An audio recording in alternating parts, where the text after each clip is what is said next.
Another installment for the channel. In this video I'm going to be working on the booty of the M3. I'm going to be trying to get it ready for Bash of the Future next month, which is all the way out in Medford, Oregon. It's a 3-day event and I want to make sure the car can last the entire trip, so I'm going to go over everything right now as far as the rear end goes and make sure it's all in good shape. So in this video I'm going to be installing a couple parts I got from MGsolution. That's going to include these fully adjustable rear control arms, as well as this rear differential brace. And the point of this is, I guess the ears tend to break off when you go extra hard in these cars, so this brace just kind of bolts in as a solution. So just need to get the car up on some stands right now, and we'll go from there. I'll also be throwing in this steering wheel that I got from Holdfast USA. I think it's a really cool design. It's got the two-piece spoke instead of 3, and it seems like it's really good build quality, so I'm pretty stoked to throw this in the car. You always want to make sure you use some thread locker on these bolts when putting these wheels in. As you can see, I've had them come loose and fall out sometimes. It's not very fun when you're out on a run or something, your wheel comes all wobbly or whatever, so best way to avoid that. And there it is. I think it looks really good. I also put this Condor Speed Shop shifter in the other day. I haven't tried it out yet, but I really like the way it feels. It's got a nice weighted knob on it. The reason I'm changing the differential cover is because the one I got on there has a little crack down on the bottom here, and it leaks fluid out. You can see on the ground the little stain from where it drips out from just sitting. So I'm gonna put that in and then use basically the diff brace on there as insurance for it.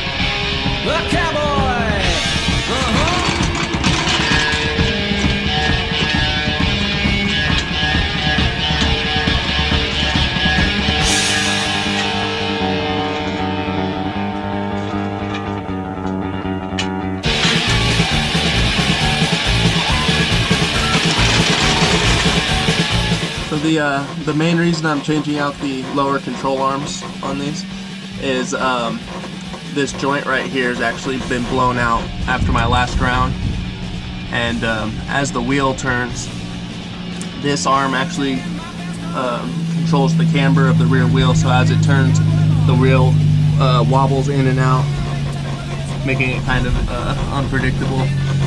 So, and anyway, just to change this out, to take this bolt out, we need to remove the diff anyway, so it's kind of a good thing we're knocking both these things out at the same time. Okay, so first step to getting the diff out is I'm going to need to take the sway bar off. It'll be attached here and on each of the spring arms. And then after that, we basically need to get the axles out here, the drive shaft, and then there's 2 mounts on the top here and 1 in the back.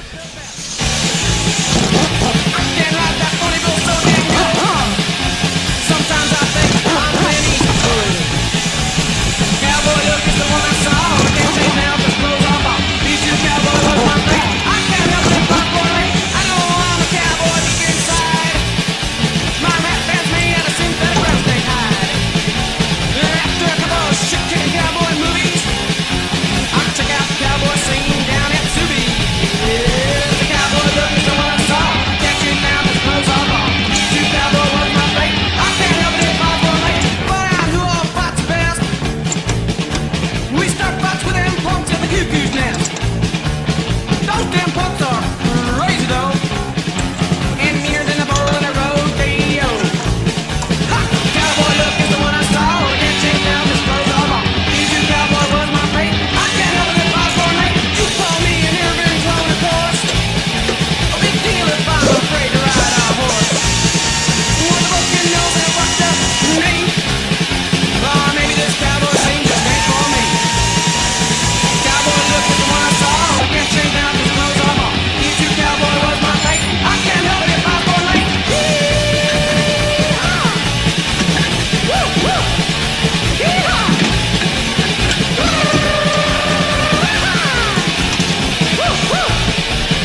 do these axle bolts here, you always want to make sure that you use the right sockets.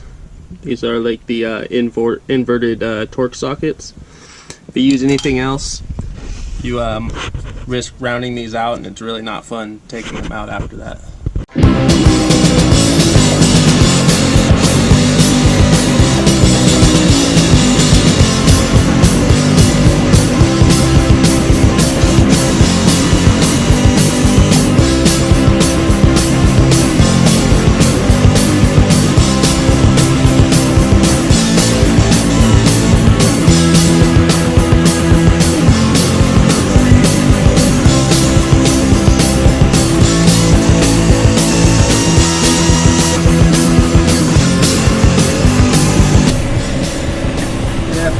Here you can actually see just moving the control arm back and forth how blown out that the little rubber bushing is that is in there.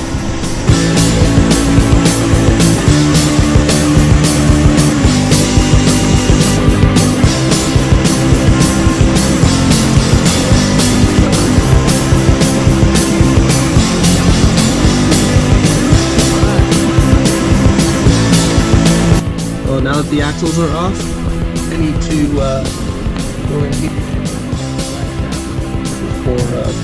Four nuts right there, and then get this bolt right here. Alright, note to self, you actually want to leave the axles in and disconnect the drive shaft first, because if you take the axles out, then you can't use the parking brake to lock up the drive line, and it makes these bolts, or these nuts, a lot harder to get off. Basically it just spins. So got I put one axle in right now, so I'm gonna see if that's enough to stop it from doing. Okay, so putting one of the axle shafts in was good enough to get the nuts off for the drive shaft. One smart thing to do is actually go ahead and put a little scribe where the drive shaft meets the flange of the diff, just so you know when putting it back together it all goes back the same way it came apart. I've forgotten to do this before, and I've put it in, you know, basically like a mystery, and I haven't had any problems ever with it, but it's still a good practice to do. Now this bolt here for the rear bolt for the diff is probably going to be pretty tight and hard to get off.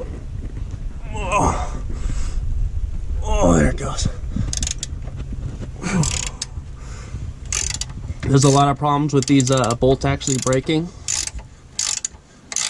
So basically this active auto work brace, I've been using this thing for a couple years now, and it's supposed to prevent that. I've never had it happen to me before, but I never really want to have it happen to me either, so I use this as another preventative maintenance. So I never noticed, but it looks like this bolt, it has like no threads through the center part of it. I don't know if that's normal, if it's supposed to be like that or what, but this is how it came out.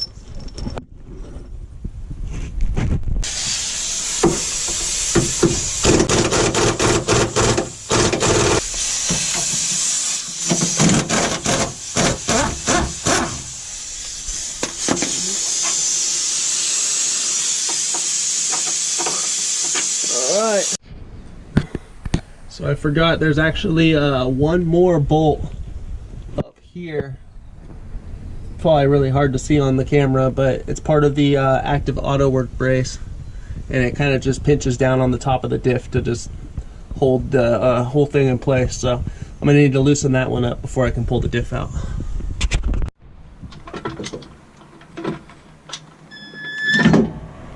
There it is. Diff out now, and I'm gonna drain the fluid now, because I should have done it before I pulled it out, or made it a little easier, but you know, I like to do stuff the hard way. Let that drain out, nice and milky. I like to run a 315 differential for my final drive.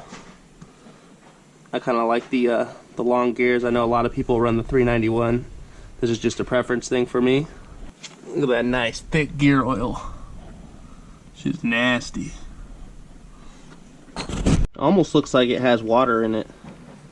If there might have been some moisture that got in there or something. So we got the diff all drained now. Now it's time to crack the case open and see what it looks like inside.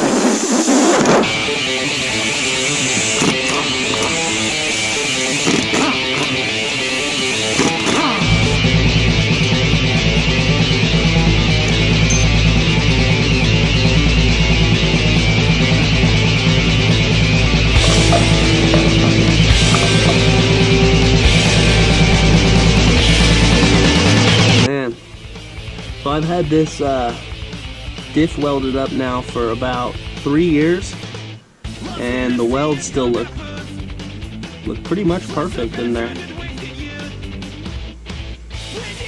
This is my boy David's work right here. Yeah, it looks just like it did the day that I sealed it up. So let me get this old gasket off here.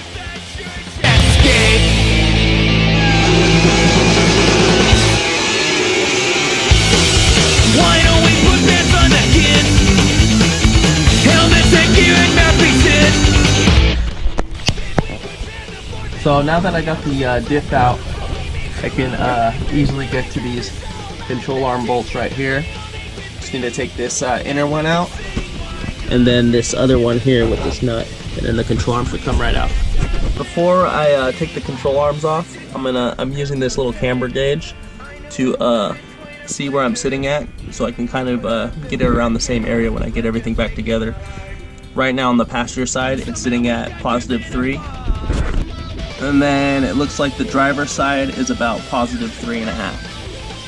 So I forgot I still had the hub-centric bolts in here on the control arms where it mounts to the trailing arm here. So I'm actually going to go down and to the hardware store and just get a regular bolt to put in there, so I won't have the hub-centric anymore, and all the adjustment will be done through the new control arm instead. Our hatred of authority, I fight against complacency. Stop singing songs of government love. You kill the hour, you bring the job. Confrontation and politics. The fight for harmony and sin. The simple world becomes so thin. These fucking fans all sound the same. We want our lives, we want our thoughts. We want our words, we want our drugs. There is no point with empathy. These fucking records rated G. When did punk rock become so safe?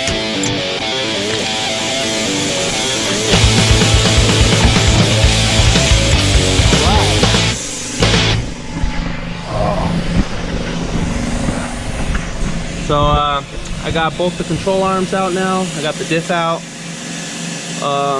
Basically just need to get some bolts for the arms to the trailing arms, and I'm gonna pick up a gasket for the diff cover, and then I'll pretty much be able to throw everything back in and we should be good to go. So you can see the bushing there where it ripped.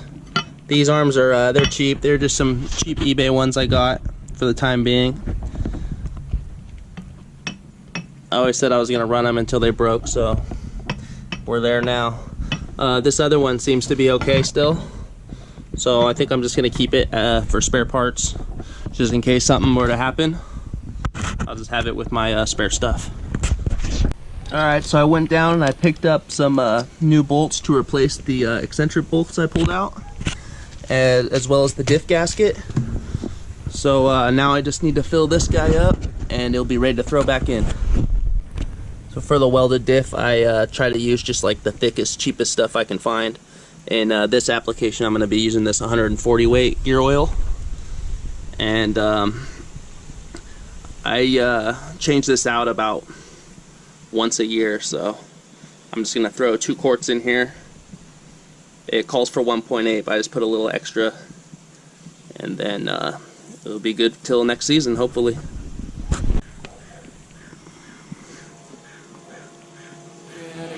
On a single thing, I don't know why. We almost killed each other. A lot of people like to use RTV to seal up differentials, but anytime I can get a gasket, like if there's one available, I like to try to use them. I usually have better luck when I use gaskets as opposed to sealant. Forget about the things I say. I make no excuse for that. I want to start again. I want to start again.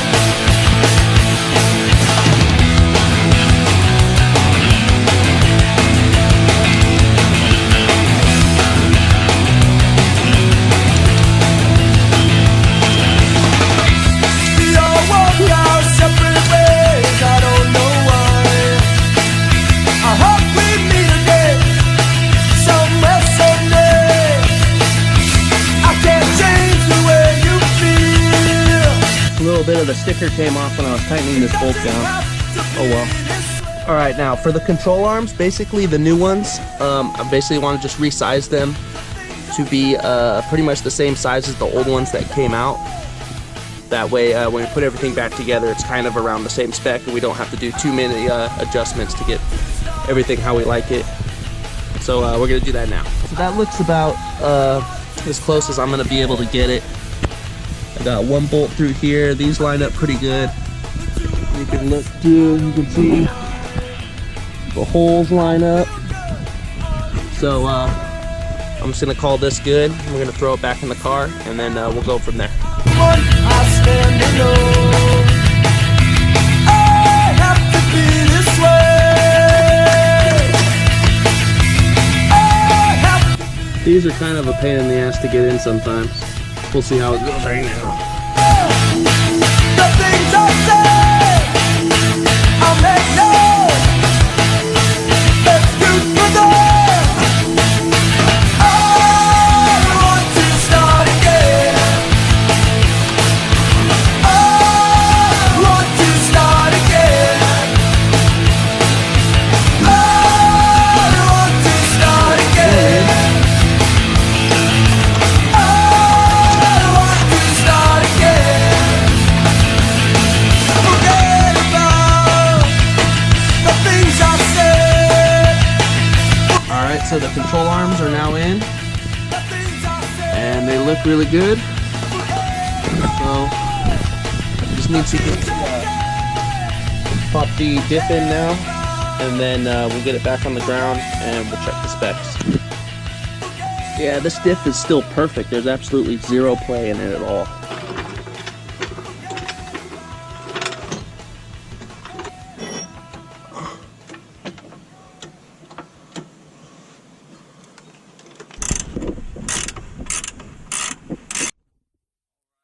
Diff is now in. I just need to bolt in the axles and then go over everything else and make sure it's tight and then throw the sway bar on and we'll be done. Alright, so if you look right there, that's the bolt I was talking about earlier, the one on top of the Active Auto Works brace. Basically you just tighten it down till it touches the top of the diff and then you lock the bottom nut so it doesn't go anywhere. And it just makes the whole unit a little more sturdy. I like to make sure I use some thread locker on the axle bolts when putting them back in, because I've actually had these come loose before and start to back out and it's not fun. So thread locker just to be safe. When I look round, I don't see anyone as this moves around my head. The sauna, I hear the voices, but I can't make out the words. Saying things that got something sticking in my eye. Got something sticking in my eye. Got something sticking in my eye.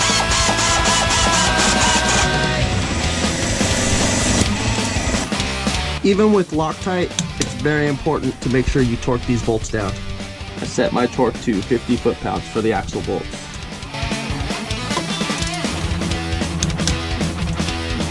Okay, so after you do the axle bolts, it is a good idea to go ahead and do the drive shaft next, because you definitely do not want to forget these. It's a bad time if you forget to tighten these bolts.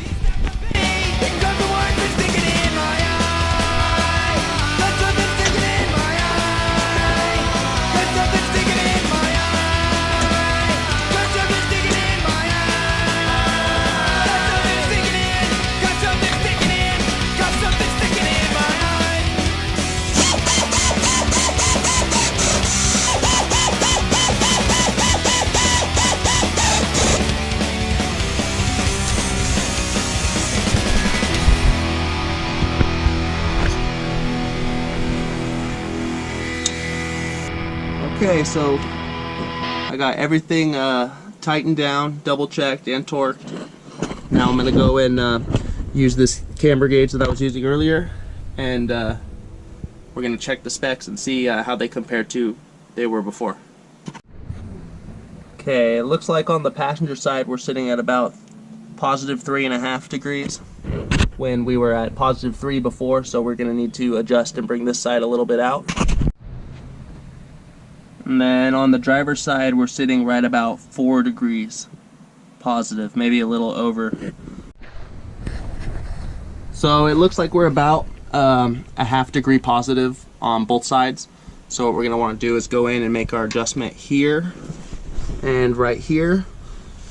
And basically what we're doing is we're gonna make the arm just a little bit longer to bring the camber in a little bit more negative to land in the spec we like. There we go, perfect 3 degrees. Mind you, I don't actually run positive 3 degrees camber in the rear. I'm just using this as a reference. I'm actually, I run 0 all around, and I've gotten my car professionally aligned before this. So I'm just using this to try to get it as close to the previous spec that it was before I took the old control arms out, basically.